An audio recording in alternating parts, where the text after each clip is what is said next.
Because you know I'm all about that bass, no trouble. I'm all about that bass, no trouble. I'm all about that bass, no trouble. I'm all about that bass. Hi, I'm Audrey. And I'm Vero. Welcome to the BBW Talk. So, this is how it's going to work, guys. We have this jar. Every week, someone's going to pick a topic out of this jar. And from there, we're just going to go ham on whatever it is. Cool? Cool. All right. Vero, is it me or you this week? I'll do it. Yeah, do that. I'm the talker this week, so you go ahead and you pop in there. All right. Let's see. Why so serious? Taking life with a grain of salt. Oh, I like this. Isn't that a good one? That was one of mine. Yes. First of all, why so serious? Okay, so yeah, we're big nerds. You can learn that.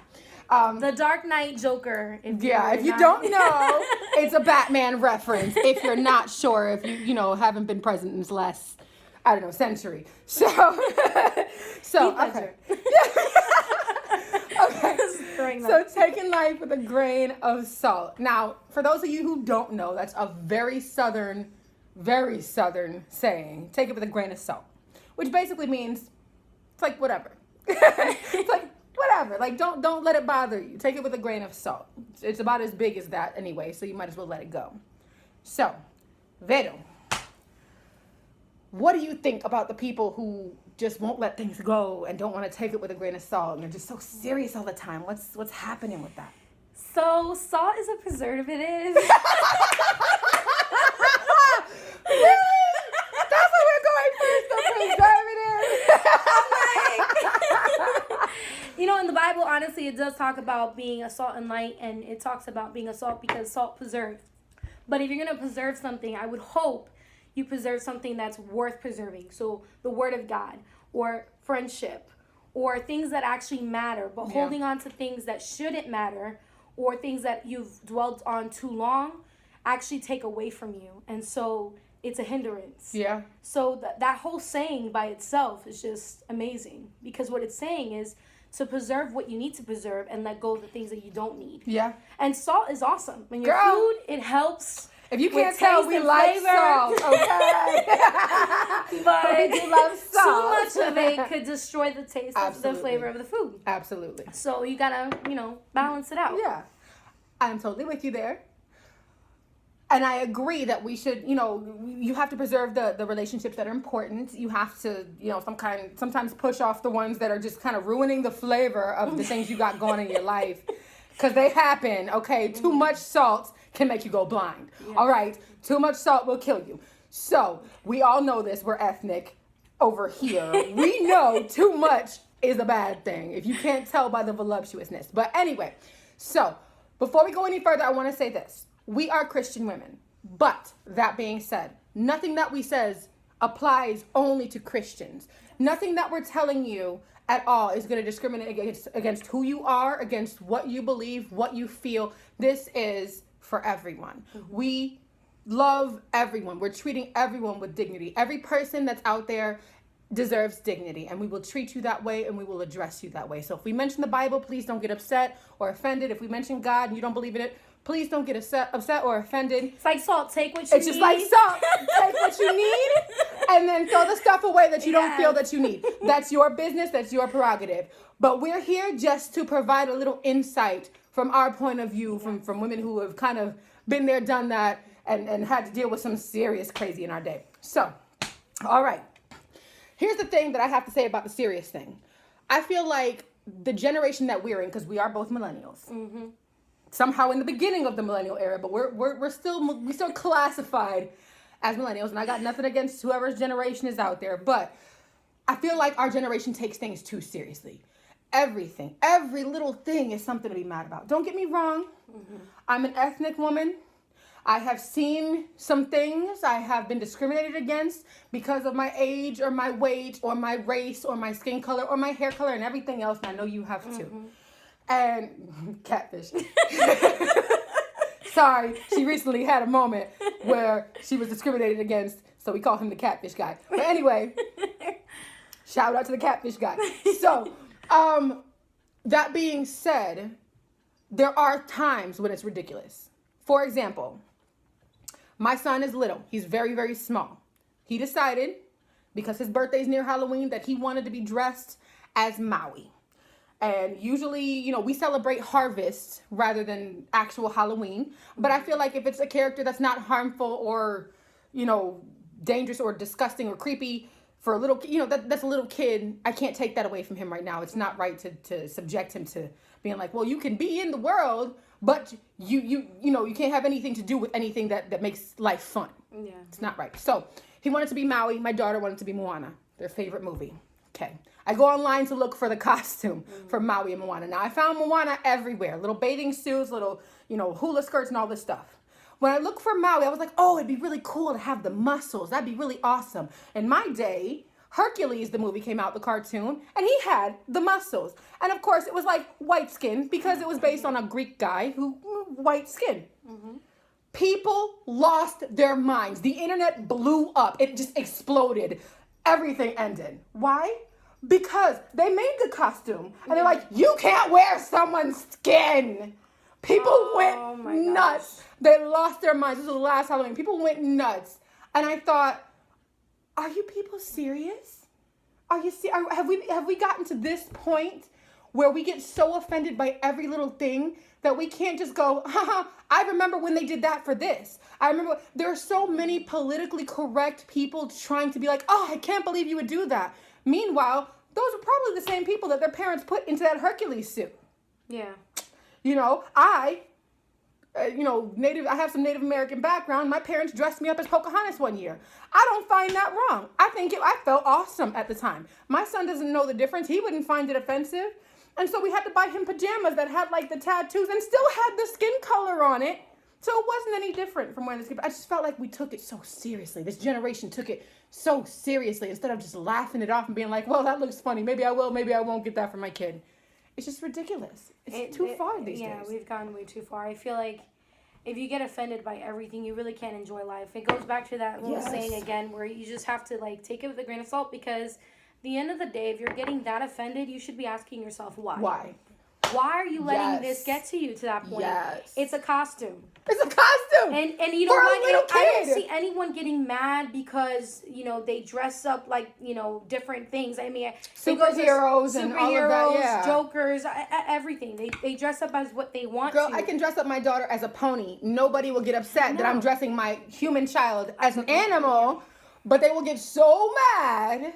Mind you, my son is not that far off from the actual skin color of Maui. Neither is hers. And it's like, still, it's like, he just wanted the muscles though. Yeah. Like, he just, like, for real, he wanted the muscles. Couldn't you do the muscles in like 5 different shapes to make everybody happy? No, you shouldn't have to. It's Maui. He looks like Maui. And we even put the wig on him and everything. But he was like, Mommy, where are my muscles at? I got the tattoos on my pajamas, but where are my muscles? How do you explain that to a kid that the generation is so upset and so offended by everything? It's like, we can kind of do what you're looking for, sweetheart, but everybody got so mad that we can't really do exactly what and that's with everything nowadays. Like, everything is just in this spirit of offense and just getting upset and taking it to such a greater extent than it needs to be. Like, going back to the point of, like, why is it bothering you and figuring that out and then, you know, maybe just trying to address the issue within yourself. Yeah. There's a lot of times if you have any experiences like, you know, that you were saying and what I said, with that situation that she mentioned, catfish, I laughed it off. I thought it was hilarious. I thought she did. Ignorance... She called me and she was like, this was some ignorance. I got to tell you, girl. Exactly. First of all, we call him the catfish guy. I'm like, the cat? Yeah. He thought I catfished. What? Yes.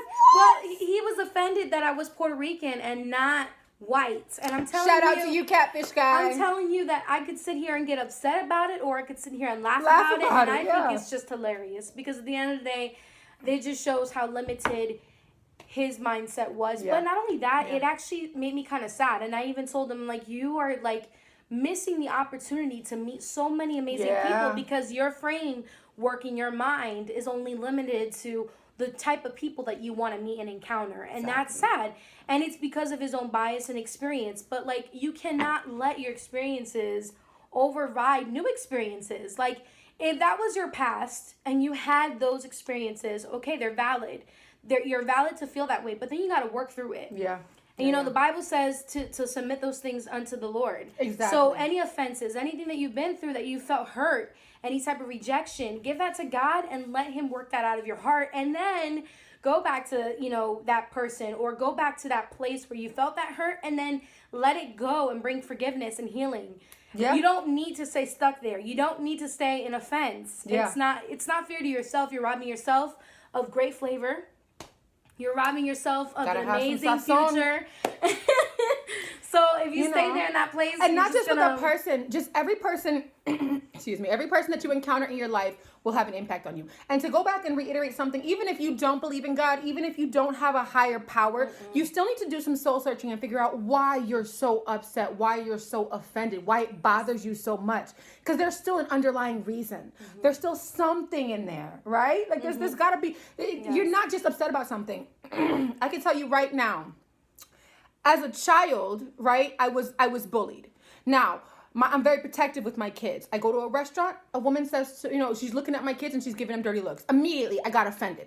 And then later on, I sat with a teacher of mine and had to go back, and she was like, but this all stems from the fact that you were bullied, and it gives you the feeling of, I'm not good enough. So the fact that you're defending your children, and I had to look inside and realize that is why I'm getting so offended. Because as a child, because I was bullied, I felt like I wasn't good enough. So now I'm like, I'll be darned if I let somebody tell my kid that they're not good enough, and I get upset. And I had to realize that's not the right way to go about it. You're better than that. If that person has a problem, then that's their problem. Yes. So when you're holding on to it while you're getting upset about what somebody else is doing, you're the one that's miserable, not them. You're the one holding it. You're the one hurting from it. You're the one that cannot let it go. And they're the ones that went about their lives and have been done with it.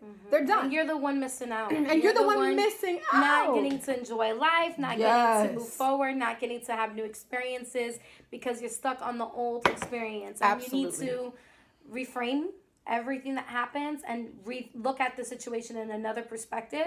Look at it as a learning lesson and as a moment and experience that you went through, and then try to gain, you know, knowledge through it. Like you were saying, that if you could take that experience and then just, like you had with the bullying, that you were aware that happened to you, where that emotion was stemming from, and then you addressed it. So that's powerful. And I know there's a lot of people that maybe don't have that self-care, self-work like you do, that they may not understand that, but still, I don't think it doesn't take a lot in yourself to kind of pause and think, why is this bothering me? Why is this making me so upset? And nothing should ever steal your power. I truly believe that you have an empowerment that is a free will and it's yours, and you shouldn't let anything take it away. And if you're letting things take away your power, it's because you're allowing your power to come, you know, you're giving it away. You're giving it. Things. You're giving it. If you're going to give it away to people that love you, like your son. Empower the people around you. Exactly. But don't give it away to just foolishness. To offenses. Yes, things and how that have easily, no meaning. like that, how easily we get offended by something that has no meaning, but all it does is steal your joy from your life. It just takes away from who you are as a person and the things that you want to do with your life. I can tell you right now, the second I stopped being mad about that and realized that, the second that happened, I realized, you know what? My son is fantastic. He's great. And don't get me wrong, it comes back up. Somebody will say something and I'm looking at them like, and then I have to go, you know what? That's their problem, not his. He's super smart and he's great, and I love my son and he's amazing. And everybody who comes in contact with him experiences joy. So that's your issue, not his, and not mine. And so you have to remember that whatever the issue is, instead of taking it so seriously and being so mad about it, the whole world ends. I'm angry. Everything sucks. Instead of getting so mad, just let it go. Let it go. You take it with a grain of salt, throw it over your shoulder. It's done. Why? Because you're going to hurt yourself and the people around you. And when you're miserable, misery loves company. And you're just making everybody and everything around you just as miserable as you are. And there's no reason to live that way. Life is beautiful. Like, honestly, you're never going to be good enough for just anyone. So you might as well start being happy within yourself. Yes. Until you are happy with you. And not living to anyone's expectations but your own. And, you know, if you believe, like she was saying, in God, then, you know, obviously his expectations. But the point that I want to make is that, you know, you're going to drive yourself crazy if you sit here and think about what everybody else wants. Exactly. You know, and how everybody likes things. And you're just being a people pleaser. And honestly, that doesn't work for anybody else.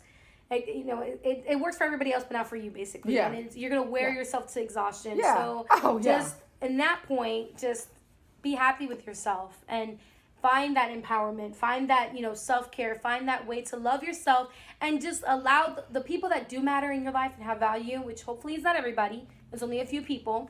Only a few. Those Only are the ones that you listen to, and that you're like, okay, whatever they say, I'm going to always remember that they say it in love, and they're not saying it to be rude or condescending, even if it's something that I don't like. Like, let's say they were saying you should lose weight. I'm not going to look at it and like, oh, they're so mean. Yeah. They're so terrible. It's like, somebody that loves me, and they just want me to be healthy. Exactly. So learning how to look at it from a loving perspective from the people that are right. Now, if you have a bully, obviously you'll be able to tell. Listen, I can tell you right now, you will be able to tell. You want to know how you can tell? If the stuff that they're saying is not being said in a caring way. If they're saying it to be malicious, if they're saying it to be hurtful, if they're saying it just because they want to see you squirm in your seat, that is not a person that loves you. Even if they're a friend, if they're like, oh girl, look at you, you're getting big.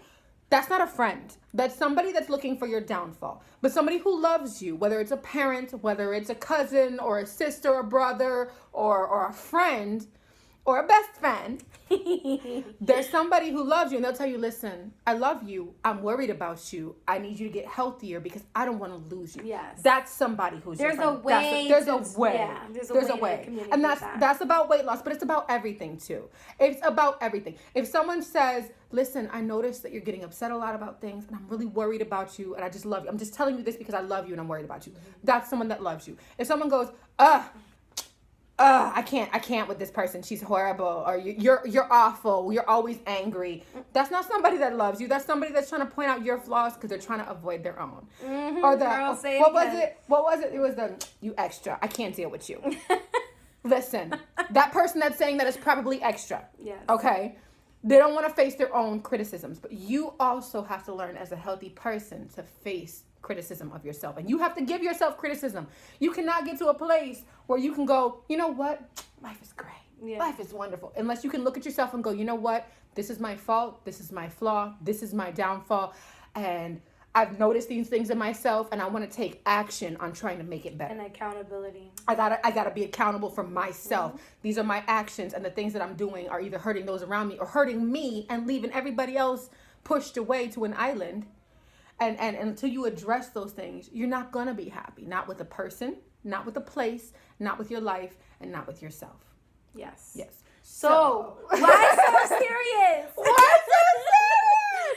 Honestly, what we're going to do every week, too, since this is episode 1, is we're going to try to leave you with like a goal for the week, something for you to do for yourself, something based on our theme. So since this week is Why So Serious, do something for you this week. Do something. You may not have money to go shopping or whatever, but take a hot bath.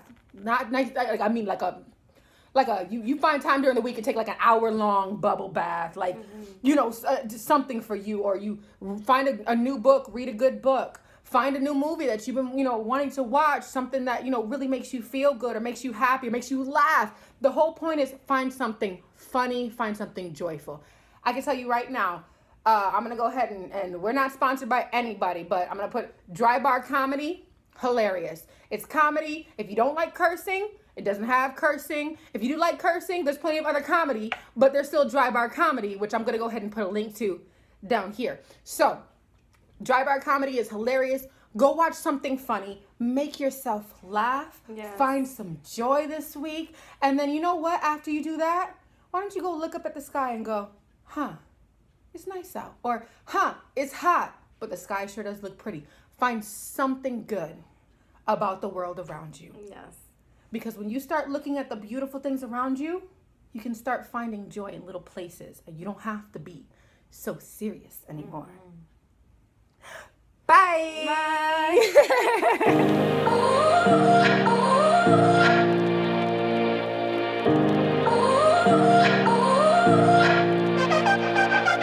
You gotta go and get angry.